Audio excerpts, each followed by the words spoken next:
Okay, so picture this. You're at the starting line of a race. Mm. The engine's revving, your hands are gripping the wheel, the light turns green, and you just slam on the gas. You're expecting it to be a tight contest, right? A real competition. Exactly. You expect to be, trading paint with the other cars, fighting for that top spot. Sure. But instead, you look up, and the person in first place isn't just ahead of you. They're on a different part of the track. They are literally lapping you, waving from the finish line while you're still on the first turn. I have a feeling we're not just talking about my terrible driving skills here. We are definitely not. We are talking about the absolute juggernaut that is Mario Kart World. Okay. We're doing a deep dive today into the latest numbers from Nintendo. We've got their financial earnings report through December 31st, 2025, and some really sharp analysis from Game Informer. And honestly, the numbers are kind of melting my brain. It's a fascinating data set. I mean, what we have here is a snapshot of a major transition period. Right, the big console shift. Exactly. And that's historically a very volatile time. We're looking at the new hardware, Switch 2, which launched back in summer 2025, and seeing how the software is shaking out. And your analogy, lapping the competition. Yeah. It's actually a very, very statistically accurate way to describe what's happening. Right. I mean, we all knew Mario Kart was popular. It's Mario Kart.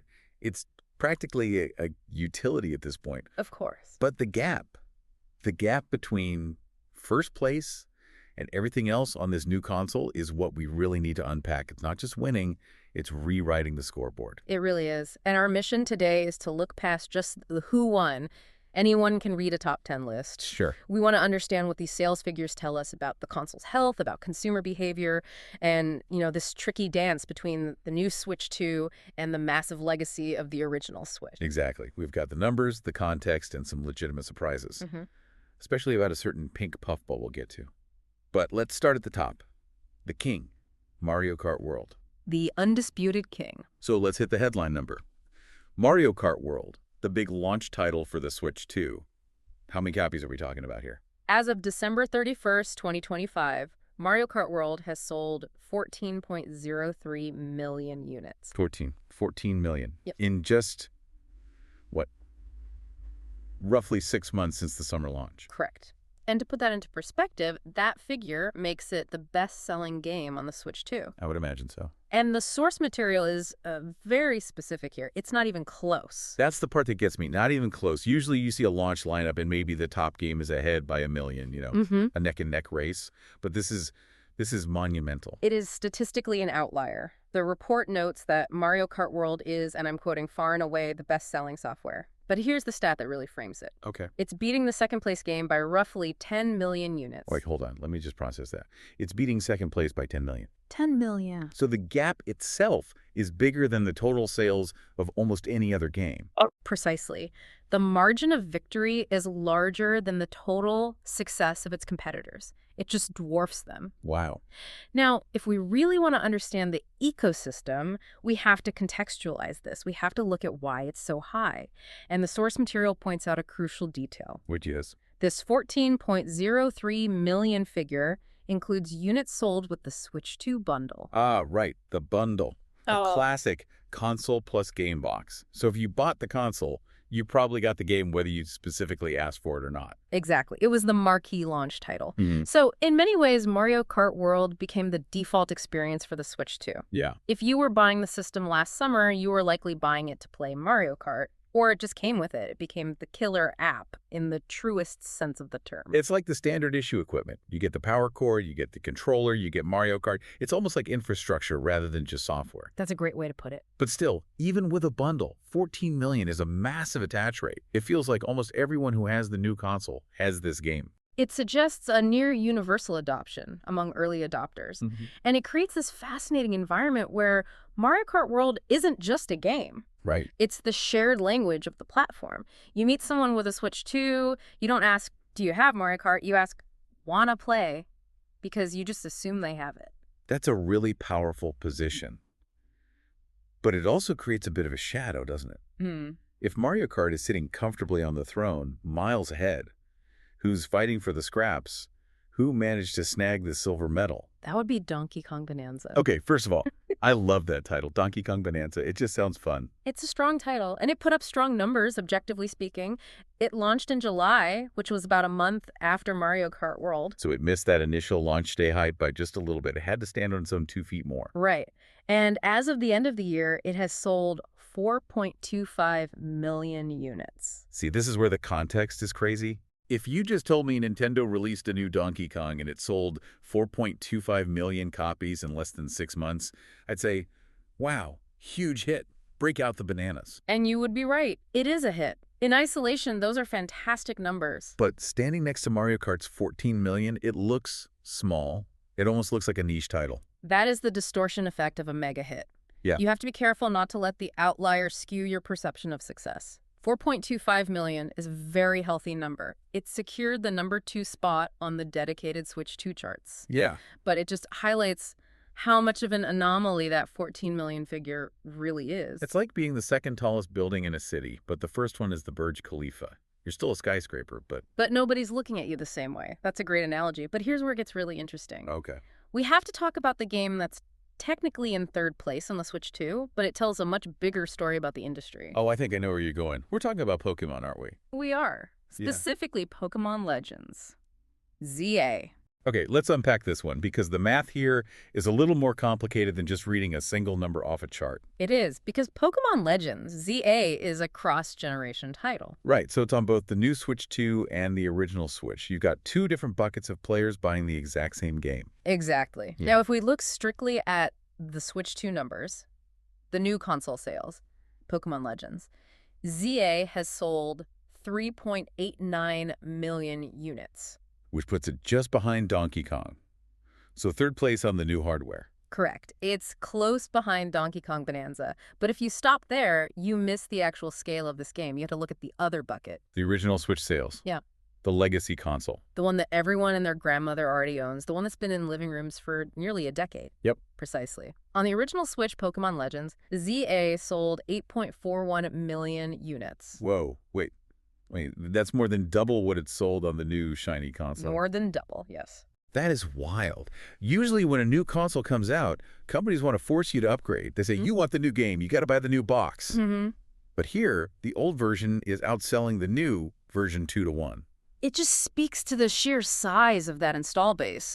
There are over 100 million original Switch consoles out there. Right. So even if only a fraction of them buy the game, it's a massive number. Yeah. And when you combine the Switch 1 and Switch 2 sales, What's the total? the total sits at 12.3 million units sold. 12.3 million. Okay, so that puts it way past Donkey Kong. Way past Donkey Kong. In fact, if you look at the total impact, it is, as the report says, closing in on Mario Kart World's total of 14 million. That is fascinating. It really shows the power of that install base, doesn't it? It really does. Like the Switch 2 is exciting, it's new, the graphics are probably sharper, but millions of people are just perfectly happy playing Pokemon on the Switch they bought 5 years ago. That's the bridge generation dynamic. Nintendo is playing a very smart, very calculated game here. Well, Mario Kart World is the engine driving new hardware sales. It's the exclusive reason to upgrade. But Pokemon is capitalizing on the massive existing audience. So they get to double dip. Exactly. They get the hardcore upgraders on the Switch 2 and the huge mass market on the Switch 1. It's a smart play. You don't leave 8 million sales on the table just to force an upgrade. That's leaving money on the floor. Precisely. And it hedges their risk. Even if the Switch 2 had a slow start, which it didn't, thanks to Mario Kart, they'd still have had a massive success with Pokemon on the old hardware. Okay, so we had the king, Mario Kart. We have the solid runner-up, Donkey Kong, and the cross-gen giant Pokemon. But there's one more game in this report that caught my eye. It's sitting in 4th place, but there's something weird about the numbers. Yes, you're looking at Kirby Air Riders. Kirby Air Riders. I love Kirby. Who doesn't love Kirby? But break down the stats for me, because something unique is happening here. So Kirby Air Riders launched very recently, relative to this report, November 20, 2025. So it had only been on shelves for, what, 6 weeks when these numbers were counted? Less than 3 months, yes. And in that short time, it sold 1.76 million units globally. Okay. Respectable. Not Mario Kart numbers, but respectable for a game that just came out. But here's the aha moment you mentioned. The report breaks down the geography. Okay. Roughly 900,000 of those units were sold in Japan alone. Wait, do the math for me again. 1.76 million total. 900,000 in Japan? Mm-hmm. That's more than half. It is. More than 50% of the sales came from one single region. That is wild. Usually when we look at these global sales reports, you see North America or Europe dominating just by sheer population size. But Kirby is punching way above his weight in Japan. It's a clear demonstration of regional IP strength. The report explicitly notes that it is clearly a hit there in Nintendo's home country. So while franchises like Mario and Pokemon are these global juggernauts that sell pretty evenly everywhere, Kirby has this incredibly dense, loyal following specifically in the domestic Japanese market. It's kind of charming, actually. It's like the world loves Mario, but Japan really, really loves Kirby. And for a game that launched in late November, hitting nearly 2 million with that kind of skew is impressive. It shows you don't always need a uniform global split to have a success. You can have a hometown hero. So we've looked at the specific games, but I want to zoom out a bit. We've been throwing around Switch 2 and Switch 1 a lot. This report gives us a look at the overall health of the ecosystem, right? It does, and this transition period is notoriously difficult for console makers. Moving an audience from a successful platform to a new one is the hardest thing in the industry. Right. But looking at the broader software numbers, the transition seems to be going quite smoothly. Give me the big picture numbers. How's the new system actually doing in terms of total games sold? So for the Switch 2, the new hardware-software sales totaled 37.93 million units. Almost 38 million games. And remember, nearly 13 million of those are Mario Kart. Right. But that leaves about 24 million units coming from other titles. The earnings report mentions this steady increase in software is driven by a wide variety of titles released by software publishers. So it's not just a Mario Kart machine. There's a library building up. People are buying other things. Exactly. It's a solid lineup, as they put it. The ecosystem is functioning.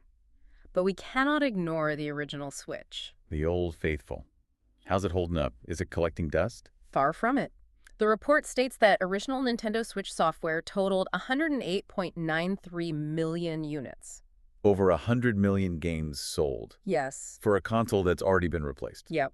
Now we have to look at the trend line that does represent a decline. It's down 12.1% year on year. Which makes sense. People are buying the new thing. Gravity kicks in. The decline is natural and expected.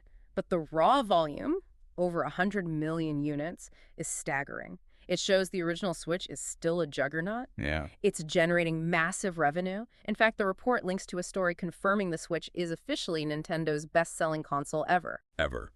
Beating the DS. Beating the Wii. Officially the best-selling ever. And that legacy install base is why you see numbers like we saw with Pokemon. You can't just turn off a user base that size. It's like a massive ocean liner. Yeah. You can't just turn it on a dime. It's going to keep moving forward just on momentum. And Nintendo is still supporting it. The report even mentions new Joy-Con 2 colors hitting stores this month in February. Oh, nice. Yeah. Even the controllers are getting a refresh. And notice the naming, Joy-Con 2. These are likely for the new system, but it signals the two generations are meant to live side by side for a while. It really doesn't feel like a dead console. Mm-hmm. It feels like we're in a world where two Nintendos exist side by side.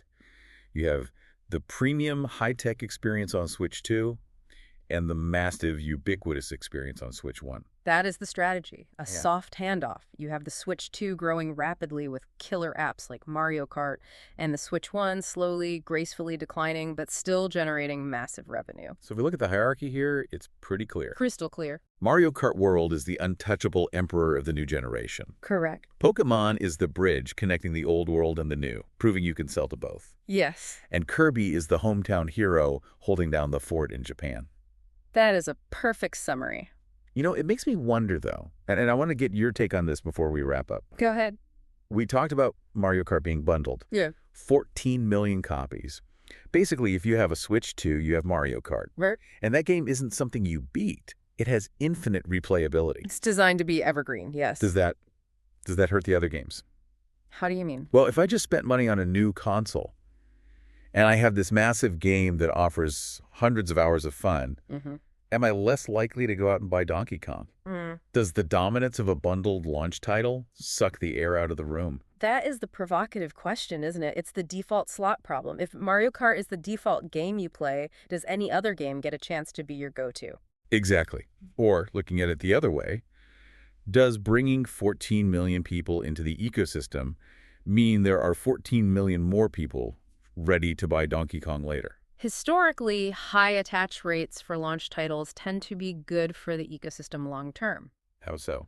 You need people to own the box before they can buy other games. If Mario Kart wasn't there, maybe fewer people buy the console, and Donkey Kong sells even less. It's the whole "a rising tide lifts all boats" idea. That makes sense. Exactly. But for a game launching in that same launch window, like Donkey Kong Bonanza, it is certainly fighting an uphill battle for attention. It's competing against a game that the player literally got for free with the box. It's a tough fight. But hey, 4 million units isn't too shabby.